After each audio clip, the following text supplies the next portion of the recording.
नमस्कार। तबसरा आज दोपहर तक में एक बार फिर आपका स्वागत है और मैं हूं दर्शपाल गुप्ता और मेरे साथ हैं वरिष्ठ पत्रकार सतीश वर्मा जी। सतीश जी, कुछ खबरें ऐसी हैं जिसमें हम चर्चा करेंगे। सबसे पहले हम बात करेंगे रेलवे स्टेशन और एयरपोर्ट पर जो कोरोना टेस्ट होता वो बंद कर दिया गया है, लेकिन कटरा में जो माता वैष्णो देवी के यात्रु आ रहे हैं उनका टेस्ट होगा और बाबू सिंह जो पूर्व मंत्री है उसकी जांच जो है SIA करेगा और इसके साथ साथ कटरा से अर्धकुंवारी तक रोपवे बनेगा ताकि और भी ज़्यादा सुविधाएं दी जाए यात्रियों के लिए। और डिलिमिटेशन की जो रिपोर्ट है इस महीने में के अंत तक आ सकती है, लेकिन उसके बाद भी समय लगेगा क्योंकि सूचियां बनने में और दिखाने में उसके बीच में काफ़ी समय लग सकता है। पुलिस को और भी मॉडर्नाइज कर रहे हैं, उसके लिए 20,000 जो है बुलेट प्रूफ जैकेट्स और हेलमेट्स खरीद रही है पुलिस जो है।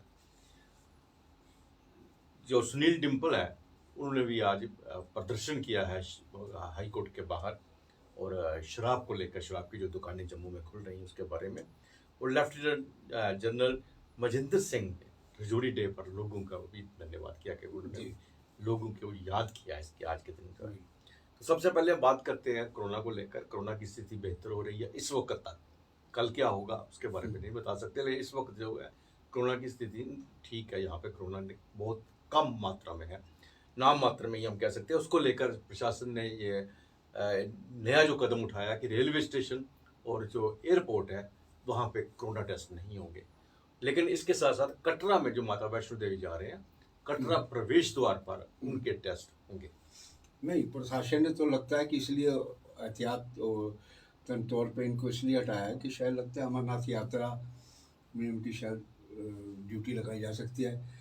लेकिन एक चीज़ बड़ी अटपटी लगती है कि जो सड़क मार्ग से आएगा दूसरे राज्यों से उसका जो टेस्ट होगा और जो रेल मार्ग से आएगा उसका टेस्ट नहीं होगा। ये बड़ा कंट्राडिक्टरी चीज़ लगती है, क्योंकि हम देख रहे हैं पिछले कई दिनों से दिल्ली से लेकर गाजियाबाद में स्कूलों में बच्चों में फिर से ये मामले सामने आने लगे हैं और जो नया एक वेरिएंट आया है उसका भी असर दिखाई देने लगा है।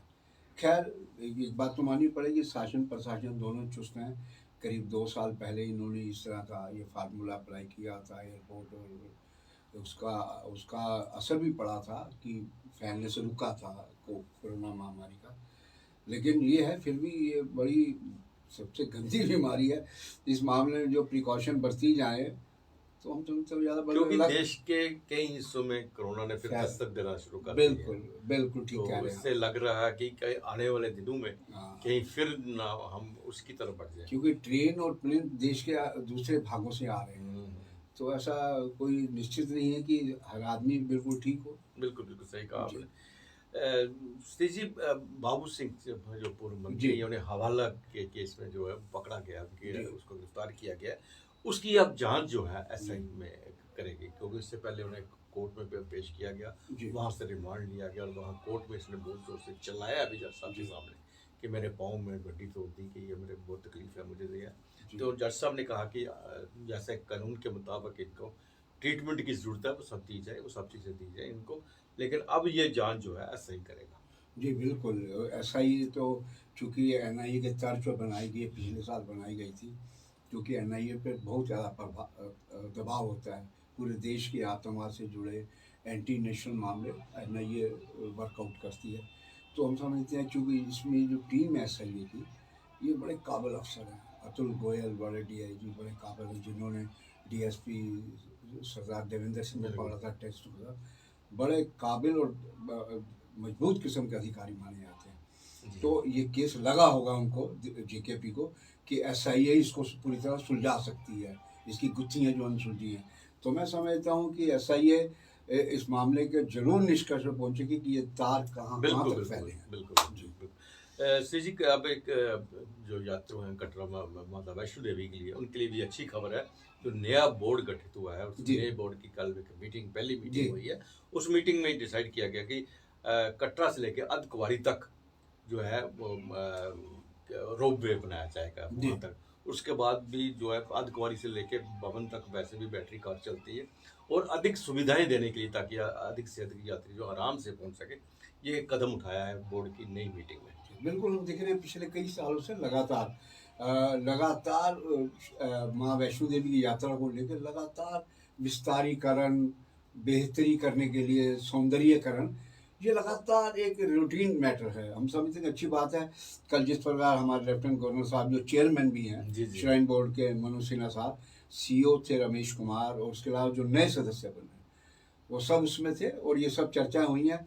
उसमें जानकारी जो मिली है सूत्रों के हवाले से, उसमें डॉक्टर नीलम सीरीन जो साहित्यकार है डुगरी की, उन्होंने दो प्रपोज, जिसका हम पीपी न्यूजीलैंड पहले भी जिक्र कर चुका जी अपने कार्यक्रम में, कि एक वो देवा माई जी जी जी और एक गगरोटा में। कोल कंडोली। कोलकंडोली। चूंकि पुरानी हमारी जो यात्रा है, मान्यता ये रही है कोल कंडोली देवा माई होके ही माँ वैष्णो देवी की ओर, लेकिन जो नए रास्ते इजाद किए गए उससे ये दोनों दोनों जो, और कहा यह जाता है कि हजारों साल पुराना ये बिल्कुल। कोल कंडोली वाला मंदिर है, बिल्कुल। और यहाँ पर पार्किंग की कोई व्यवस्था नहीं, चूंकि साथ में सेना के परिसर हैं, तो उसको लेकर डॉक्टर नीलम सिंह ने कल प्रपोजल दिया कि इनको लिंक किया जाए यात्रा के साथ पुराने रूट पर, और सूत्र ये भी कह रहे हैं कि उपराज्यपाल जो चेयरमैन है उन्होंने उसमें हामी भरी, उन्होंने कहा कि हम इसको भी समाहित करेंगे।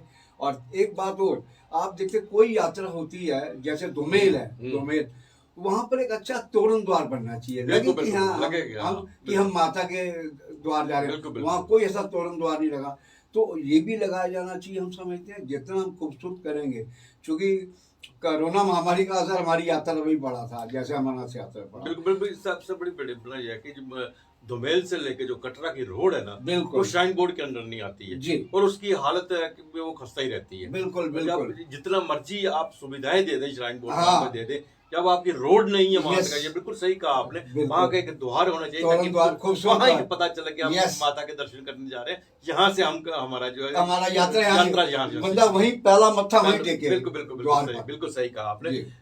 सी जी, डिलिमिटेशन की जो रिपोर्ट है इस महीने में अंत तक आ सकती है, लेकिन उसके बाद सूचियां जारी की जाएंगी, सूचियों को देखा जाएगा, उसके लिए भी पब्लिक के लिए ओपन किया जाएगा, सब कुछ रखा जाएगा। तो इसको देखते हुए लगता नहीं है कि इस साल चुनाव होंगे। बिल्कुल, आपकी बात बिल्कुल ठीक लगती है, क्योंकि पहले ये रिपोर्ट देंगे, उसके बाद लॉ एंड जस्टिस जो डिपार्टमेंट है उनको सौंपी जाएगी, वो अपनी कलम चलाएंगे क्या कर सकते क्या नहीं कर।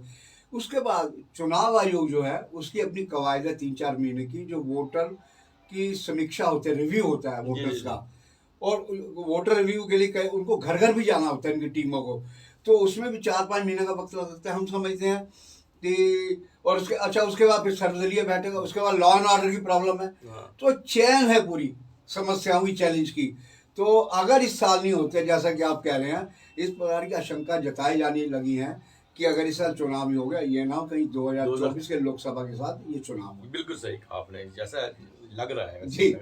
सीजी जेके पुलिस ने बहुत काम किया है मिलिटेंसी में। हालांकि पुलिस जो है वो मिलिटेंसी नहीं थी, ये तो इसको हम एक प्रॉक्स वार कह सकते हैं। वार के लिए पुलिस तैयार नहीं थी, कभी भी तैयार नहीं, चाहे वो बिल्कुल नहीं, क्योंकि पुलिस का हमें जो इंटरनल जो है उसको देखना है, और कोई कत्ल हो गया, चोरी हो गया, इन चीज़ों को लॉ एंड ऑर्डर की तरफ देखना है।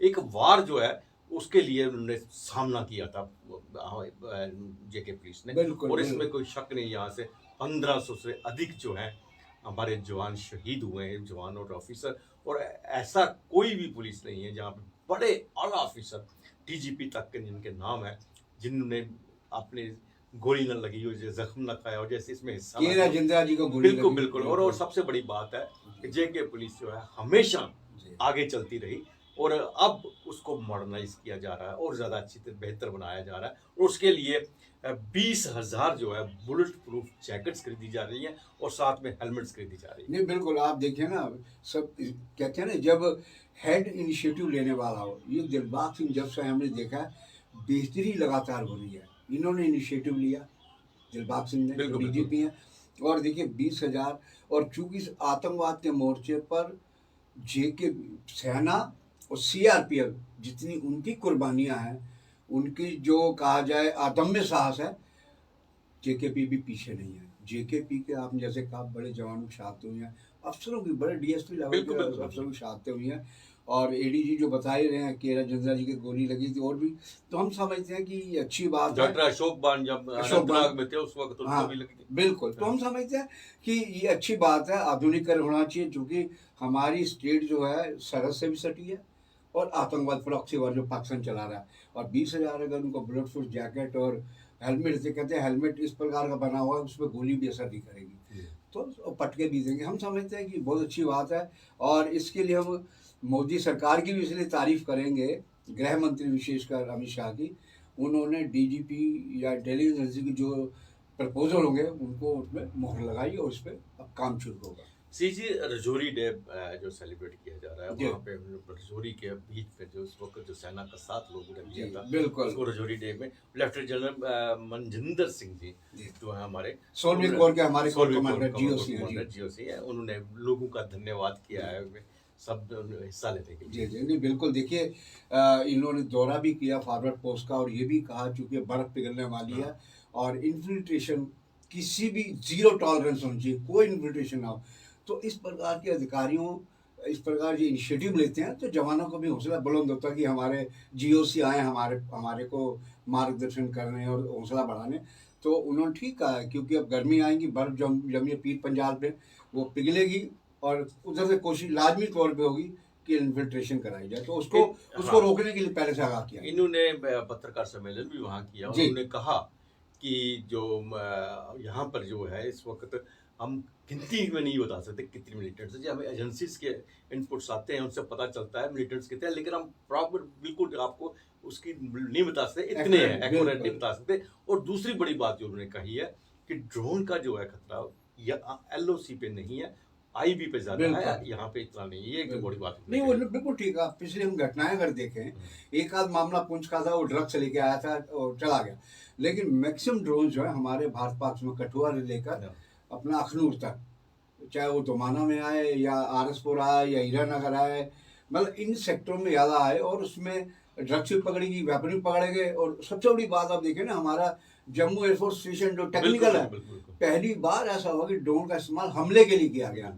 वो इत्तेफाक रहा कि कोई कैजुअलिटी नहीं हुई, कोई जख्मी नहीं हुआ। तो हम समझते हैं कि ये कोर कमांडर जीओसी जो है लेफ्टिनेंट जनरल, इन्होंने अपनी बात बिल्कुल साफगोई से कही है। और लेकिन ये है उन्होंने ये भी कहा कि बिल्कुल बीएसएफ सक्षम है, हाँ सक्षम है बिल्कुल बीएसएफ बिल्कुल। तो एक बेहतर कोऑर्डिनेशन के साथ आतंकवाद और घुसपैठ को लेकर हमारी जो सुरक्षा बल है पूरी तरह सचेत और मुस्तैद है। सुनील डिम्पल जो जम्मू वेस्ट के नेता हैं, वहाँ से उन्होंने आज हाई कोर्ट के बाहर प्रदर्शन किया। शराब की जो दुकानें जम्मू में खुल रही हैं उसके विरुद्ध प्रदर्शन किया। काफ़ी लोगों ने उनका साथ दिया। उन्होंने यही कहा कि जम्मू को शराब इतना मतलब दुकानें खोलने और मंदिरों का शहर ये शराब की दुकानों के साथ बढ़ रहे हैं।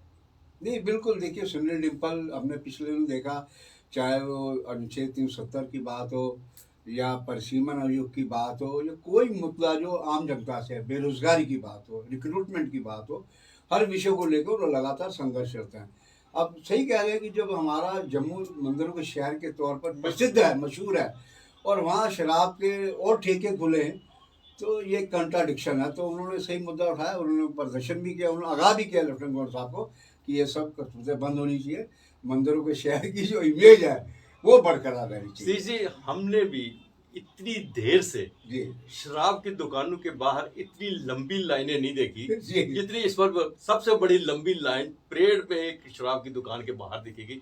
लाइनें किसी दूसरे शहरों में देखते थे, ये जम्मू के शहरों की इतनी दुकानें होने के बावजूद इतनी लंबी लाइनें नहीं कभी देखी। पहली बार वहां लंबी लाइनें हमने बिल्कुल। एक वजह ये भी है कि अभी आधे ठेके अलॉट हुए हैं। हम कई शहर में देखते हैं जो पिछले साल खुले थे, अभी उनके यहाँ ढक्कन लगे, लॉक लगे हुए हैं।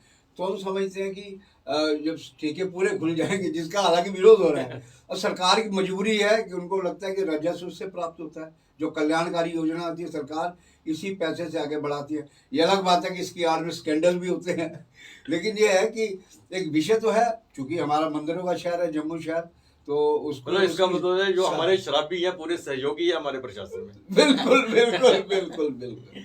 तो ये था तबसरा दोपहर तक का। बाकी खबरों के लिए आप देखते रहें पीपी न्यूज़ लाइव। नमस्कार।